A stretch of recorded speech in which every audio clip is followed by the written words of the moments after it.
नमस्कार दोस्तों, स्वागत है आपका आपके अपने YouTube channel forum of sciences में। दोस्तों, अभी तक हमने इलेक्ट्रोस्टैटिक्स में चार्ज को पढ़ा, चार्ज की कुछ बेसिक प्रॉपर्टीज को पढ़ा, चार्जेस के बीच में क्या फोर्सेज हैं उनको पढ़ा, चार्ज की वजह से क्या इलेक्ट्रिक फील्ड होता है इसके बारे में हमने चर्चा की। और जो पिछली वीडियोज में हमने पढ़ा है वो इलेक्ट्रिक डायपोल की वजह से इलेक्ट्रिक फील्ड के कंसेप्ट को हमने कवर किया है। दोस्तों, एक कंसेप्ट जो आगे बढ़ने के लिए बहुत इंपॉर्टेंट है उसके बारे में जानते हैं। आपने चार्ज की प्रॉपर्टी पढ़ते समय 3 चीजों पर ध्यान दिया था: additivity of charge, quantization and conservation of charge. तो दोस्तों, जो दूसरी प्रॉपर्टी चार्ज की है यानी कि quantization of charge, quantization of charge में आपने जाना था कि टोटल क्वांटिटी ऑफ चार्ज का कैसे पता लगाया जा सकता है। टोटल क्वांटिटी ऑफ चार्ज किसी जगह पर पड़ी है, कोई चार्ज किसी जगह पर लोकेटेड है, तो उस चार्ज की टोटल क्वांटिटी कैसे पता लगाया जाए। मान लीजिए एक इलेक्ट्रॉन है और आप एक इलेक्ट्रॉन का चार्ज आपको मालूम है और टोटल नंबर ऑफ इलेक्ट्रॉन्स उनकी संख्या भी आपको मालूम है, तो आप सिंपल क्या करते थे? क्वांटाइजेशन ऑफ चार्ज में आप क्या करते थे? क्वांटाइजेशन ऑफ चार्ज में आप चार्ज की क्वांटिटी पता लगाने के लिए टोटल नंबर ऑफ इलेक्ट्रॉन्स को एक इलेक्ट्रॉन पे कितना चार्ज होता है उसकी वैल्यू से मल्टीप्लाई कर देते थे, टोटल क्वांटिटी ऑफ चार्ज हमें पता लग जाता था। बट कंटिन्यूअस चार्ज डिस्ट्रीब्यूशन की अगर बात की जाए तो अगर मैं सवाल पूछूं कि भाई ये पेपर एक चार्ज सरफेस है, इस पेपर के ऊपर, इसके सरफेस के ऊपर कितना चार्ज मौजूद है, इसका अनुमान लगाना दोस्तों मुश्किल हो जाएगा। अगर मैं ये भी पूछूं कि इस पेन की टिप के ऊपर कितना चार्ज है, ये तो बहुत छोटी है, इस पेन की टिप के ऊपर भी चार्ज कितना है ये भी बताना बहुत मुश्किल हो जाएगा, बल्कि बताया नहीं जाएगा। क्यों? कारण इसके पीछे ये है कि क्योंकि चार्ज को हमने इलेक्ट्रॉन के, टोटल चार्ज को इलेक्ट्रॉन के चार्ज का मल्टीपल माना है। अब इलेक्ट्रॉन कोई बहुत बड़ी एंटिटी नहीं है, ये बहुत छोटा साइज होता है। अब इलेक्ट्रॉन के साइज के सामने देखें तो इस पेन की निब का भी बहुत बड़ा साइज है, इसके ऊपर बिलियंस ऑफ इलेक्ट्रॉन्स आ सकते हैं और इस पेपर के ऊपर तो बहुत सारे आ सकते हैं। तो इलेक्ट्रॉन के साइज के सामने अगर मैं बात करूं तो पेन की टिप हो या पेपर का सरफेस हो, ये एक बल्कि सिस्टम हो जाते हैं, बड़े सिस्टम हो जाते हैं, और ऐसे में हम चार्ज को क्वांटाइज नहीं कर सकते, टोटल चार्ज की क्वांटिटी नहीं बता पाएंगे। तो ऐसे में क्या रास्ता है कि भाई चार्ज को कैसे बताया जाए, चार्ज का जो डिस्ट्रीब्यूशन है वो कैसे कोट किया जाए। तो इसके लिए सिंपल यही कहा जा सकता है कि भाई चार्ज इस सरफेस पे या इस टिप पे डिस्ट्रीब्यूटेड है ऑल ओवर यूनिफॉर्मली, और ऐसे डिस्ट्रीब्यूशन को हम कहते हैं कंटिन्यूअस चार्ज डिस्ट्रीब्यूशन। अब जिस जगह चार्ज है वो किस प्रकार की जगह है, वो एक चार्ज उस पर लेंथ वाइज बटा हुआ है या सरफेस एरिया पे फैला हुआ है या वॉल्यूम में भरा हुआ है। तो इन 3 बातों के आधार पर कंटिन्यूअस चार्ज डिस्ट्रीब्यूशन की 3 कैटेगरी डिसाइड की गई है। चलिए पहले तो इसकी डेफिनेशन लिखते हैं कंटिन्यूअस चार्ज डिस्ट्रीब्यूशन की। तो कंटिन्यूअस चार्ज डिस्ट्रीब्यूशन का कंसेप्ट कब लगेगा?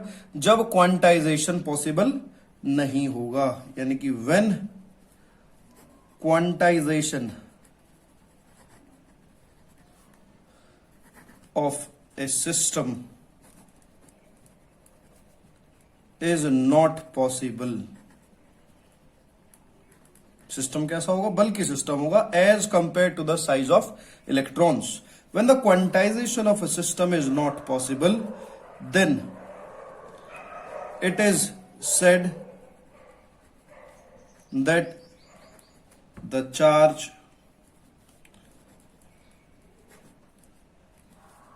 is uniformly distributed all over the system। अब सिस्टम किस प्रकार का है उसके आधार पर 3 कैटेगरी बनाई गई है, यानी कंटिन्यूअस चार्ज डिस्ट्रीब्यूशन में पहली कैटेगरी जो आती है that is linear charge distribution. Linear charge distribution, linear charge distribution में दोस्तों हम एक ऐसा सिस्टम लेंगे जिसके पास अपनी एक लेंथ होगी, like a wire, like a thread, और any other any other object which has some kind of particular length. अब मान लीजिए दोस्तों, ये अपने आप में कोई एक एनोनिमस शेप है वायर की, इसके ऊपर ये चार्ज, हम नहीं जानते इसकी लेंथ कितनी बड़ी है, हम ये जानते हैं कि चार्ज यूनिफॉर्मली डिस्ट्रीब्यूटेड है, यानी कि हर लेंथ में बराबर चार्ज की वैल्यू, बराबर चार्ज इसके ऊपर डिस्ट्रीब्यूटेड है। मैं मान के चलता हूं इतना सेक्शन, इस सेक्शन की अपनी एक लंबाई होगी dl, इसके ऊपर अपना एक चार्ज होगा dq। दोस्तों फिजिक्स में d और डेल्टा ये दोनों बड़े इंपॉर्टेंट है। d कहां लिखा जाता है और डेल्टा कहां लिखा जाता है? डेल्टा जनरली हम टोटल के लिए यूज करते हैं और d हम स्मॉल पार्ट ऑफ सिस्टम के लिए यूज करते हैं। किसके लिए? Small part of any system. तो मैं इसको टोटल नहीं मान के चल रहा हूं, मैं इस पूरे चार्ज का एक छोटा सा हिस्सा dq यहां मान के चल रहा हूं कि भाई ये लेंथ dl पे मौजूद है, यानी कि लीनियर चार्ज डिस्ट्रीब्यूशन को मैं क्या कह सकता हूं? Charge distributed over length, charge distributed over length.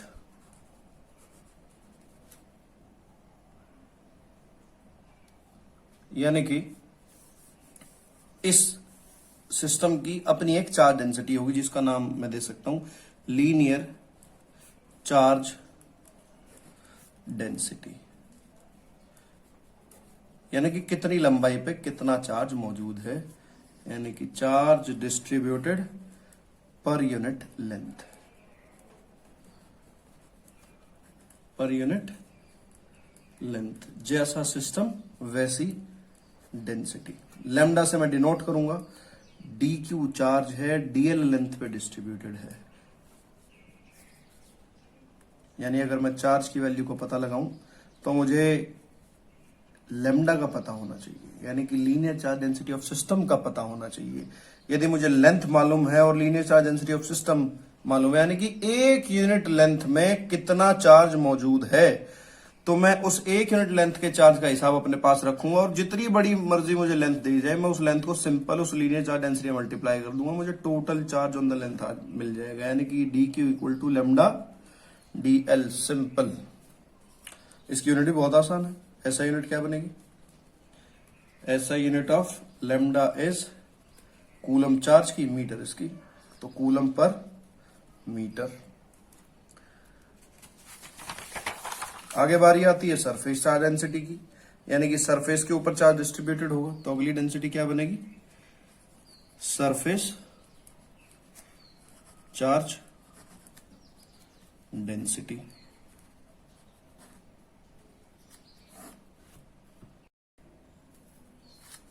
यानी कि चार्ज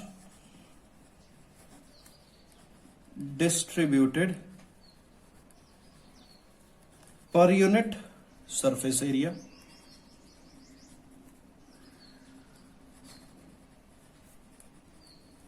अर्थात मुझे एक कोई एनोनिमस एरिया की शेप मुझे दी गई है, मुझे नहीं मालूम है कैसा है, इसके ऊपर ढेर सारा चार्ज पड़ा हुआ है, ये इनफाइनाइट वैल्यू का एरिया है, बहुत बड़ा एरिया है।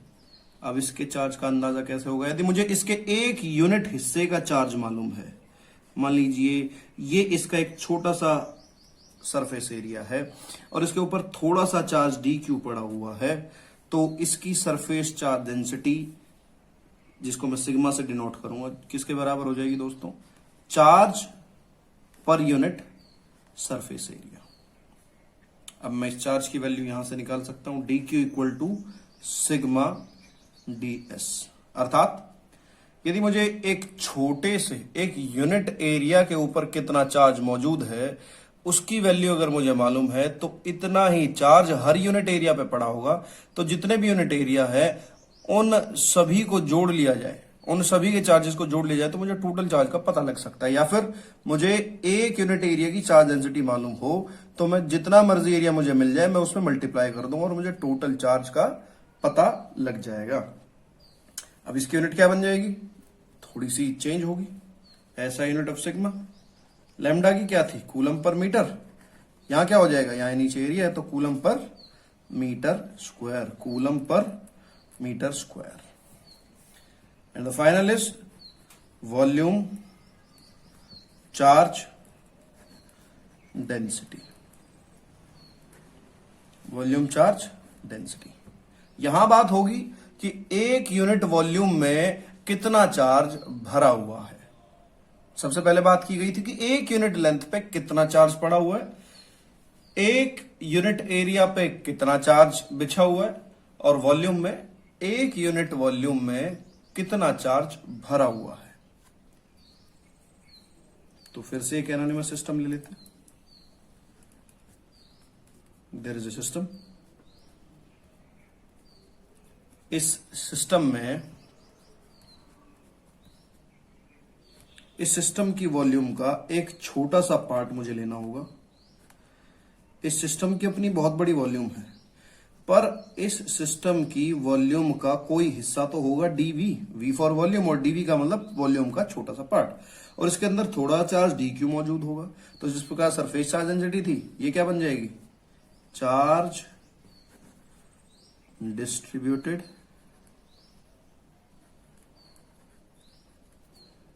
पर यूनिट वॉल्यूम। डिनोट दोस्तों इसको रो से किया गया है, यानी कि d q by dv, charge पर यूनिट वॉल्यूम। और यहां से डी क्यू की वैल्यू क्या निकलेगी, d q equal to rho dv. ऐसा यूनिट क्या बनेगी इसकी, ऐसा unit of rho is coulomb पर मीटर क्यूब। लेंथ में नीचे मीटर आता है, एरिया में नीचे मीटर स्क्वायर आता है, और वॉल्यूम के केस में नीचे मीटर क्यूब आता है। अब दोस्तों कंटिन्यूअस चार्ज डिस्ट्रीब्यूशन हम अप्लाई कर पाएंगे बल्कि सिस्टम्स पे। आगे हम ऐसे सिस्टम्स पढ़ने वाले हैं जो बड़े होंगे, और उन बल्कि सिस्टम्स की वजह से, बड़े सिस्टम्स की वजह से हमें इलेक्ट्रिक फील्ड कैलकुलेट करना होगा। तो उसके लिए हमें चार्ज की वैल्यू का अंदाजा लगाना जरूरी होगा। अब कितना चार्ज है उसका पता लग जाएगा हमें कंटिन्यूअस चार्ज डिस्ट्रीब्यूशन की हेल्प से, और उस कंटिन्यूअस चार्ज डिस्ट्रीब्यूशन की हेल्प से जैसे हमें चार्ज मिलेगा, मैं इलेक्ट्रिक फील्ड की वैल्यू निकाल पाऊंगा। तो दोस्तों आगे बढ़ते हैं, जो एक इंपॉर्टेंट टॉपिक भी है, पर उसे समझने से पहले आपको छोटी सी चीजों का, बहुत छोटी चीज है, वेक्टर आपने पहले पढ़ रखे हैं। वेक्टर क्या होता है, वेक्टर एक ऐसी क्वांटिटी है जिसके पास अपनी एक वैल्यू भी होती है और साथ में एक डायरेक्शन भी होती है पर्टिकुलर। तो यहां किस वेक्टर की बात कर रहा हूं मैं, यहां मैं बात कर रहा हूं एरिया वेक्टर की। Area vector, what is area vector. आप सोच रहे होंगे एरिया की तो अपनी एक वैल्यू होती है, भाई कितना लंबा है, कितना चौड़ा है, और कितनी दूरी में फैला हुआ है।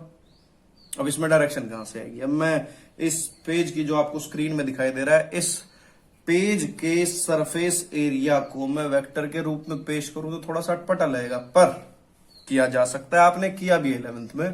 कहा किया आपने, आपने ये पढ़ा है पास्कल्स लॉ में।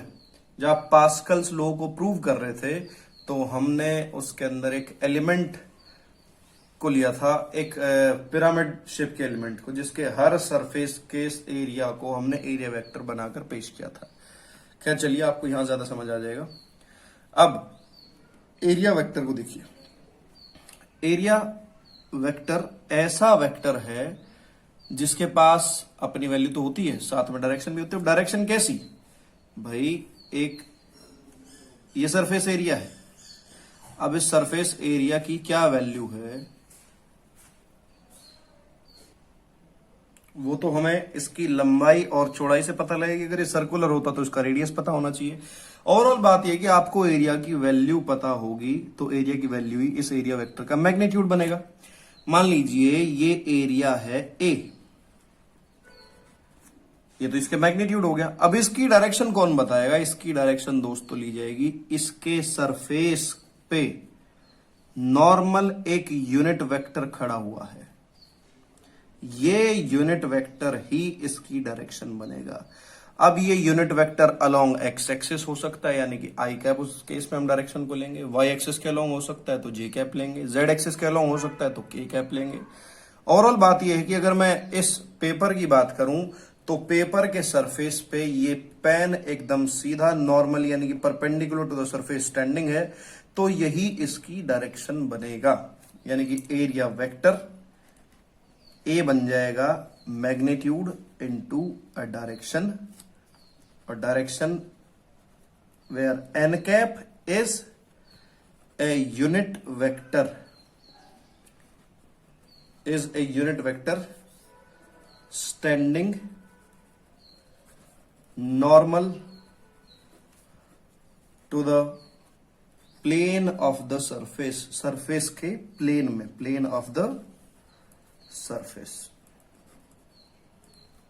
That's it. तो दोस्तों ये था एरिया वेक्टर. अब एक नई क्वांटिटी आप पढ़ने जा रहे हैं, इलेक्ट्रिक फील्ड से रिलेटेड है, एरिया वेक्टर से रिलेटेड है. तो आपने इलेक्ट्रिक फील्ड पहले ही पढ़ लिया है, उसके बारे में आप पहले ही जान चुके हैं. एरिया वेक्टर भी आपने समझ लिया है. तो अब आपको ये नई क्वांटिटी समझने में कोई दिक्कत नहीं होगी.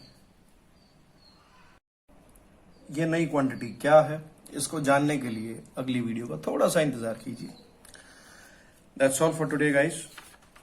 ये 3 टाइप के चार्ज डिस्ट्रीब्यूशन आपने पढ़े, आप इन्हें अगली क्लास तक याद रखिएगा. Okay then, thanks for watching guys. Do like, share and subscribe and press the bell icon for the notifications. Thank you.